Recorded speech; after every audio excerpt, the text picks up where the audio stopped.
Okay. Sir, राष्ट्रीय शौर्य पे आप खास आए हुए हैं। भाजपा भी कह रही है कि हम भी गांधी जी के उसूलों पे चल रहे हैं। क्या कहेंगे?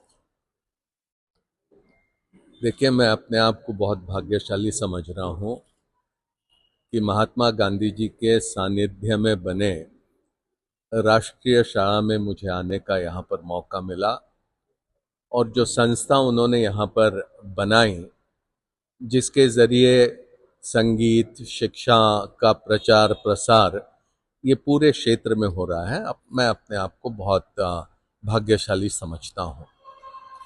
गांधी जी की विचारधारा तो एक ऐसी विचारधारा रही है जो आज भी प्रासंगिक है, कल भी प्रासंगिक रहेंगी। मानव कल्याण के लिए, मानव विकास के लिए गांधी जी के रास्ते के अलावा और कोई दूसरा विकल्प नहीं रह सकता। जो गांधी जी को मानता है वो शांति में मानता है, जो गांधी जी को मानता है वो प्रेम में आस्था रखता है, जो गांधी जी में मानता है वो समता में विश्वास रखता है, करुणा में विश्वास रखता है।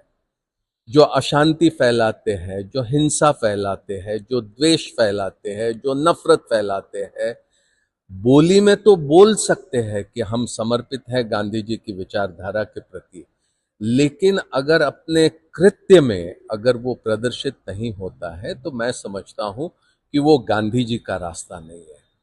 अगर कोई भूला भटका गांधी जी के रास्ते पर लौट आता है तो ये बहुत अच्छी बात होगी, क्योंकि गांधी जी का रास्ता ही अंत तो गत्वा, ये सत्य का रास्ता है और इस सत्य के रास्ते पर आखिर चल के सबको आना ही पड़ेगा।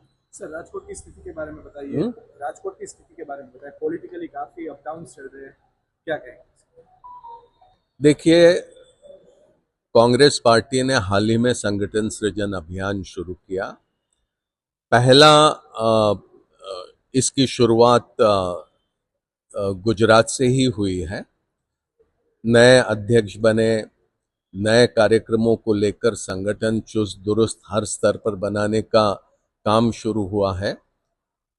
चुनौतियां हमारे सामने अनेक हैं, लेकिन इन चुनौतियों का मुकाबला करने के लिए हर जगह जाकर हम तमाम साथियों से मिल रहे हैं। मुझे पूरा विश्वास है कि जिस तरह का उत्साह, जिस तरह की ऊर्जा हमारे तमाम साथियों में देखने को मिल रही है, निश्चित तौर पर हम ये चुनौतियों का मुकाबला मजबूती के साथ कर पाएंगे और फिर दोबारा गुजरात में हम गांधी जी की विचारधारा, सरदार पटेल की विचारधारा, भारत के संविधान में अभिप्रेत जो बुनियादी तत्व है, जो मूल्य है, जो आदर्श है, उस रास्ते पर हम यहाँ की राजनीति लाने में कामयाब रहेंगे।